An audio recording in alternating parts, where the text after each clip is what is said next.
नहमदुहु व नसल्ली अला रसूलिहिल करीम। कुर्बानी और अकीका का एक अहम मसला, अक्सर लोग इसमें गलतफहमी का शिकार होते हैं। हर साल कुर्बानी के दिनों में ये सवाल बहुत ज़्यादा पूछा जाता है, क्या एक ही बड़े जानवर में कुर्बानी और अकीका दोनों शामिल हो सकते हैं? आसान और वाज़ेह जवाब ये है कि बड़े जानवर जैसे गाय, भैंस और ऊँट, ये कुल 7 हिस्से इनमें होते हैं। कुछ हिस्से कुर्बानी के लिए रख लिए जाएं और कुछ हिस्से अकीका के लिए, बिल्कुल जायज़ है।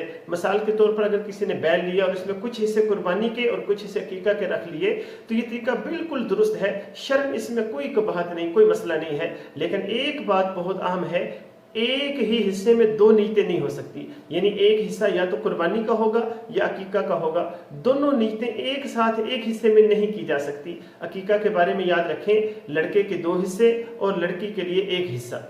इसी तरह खलासा कलाम इसमें यह है कि कुर्बानी और अकीका एक ही बड़े जानवर में साथ हो सकते हैं, लेकिन हर हिस्से की नीयत वो अलग होगी। दीन बहुत आसान है, बस सही तरीका समझना ये बहुत ज़रूरी है। अस्सलामु अलैकुम।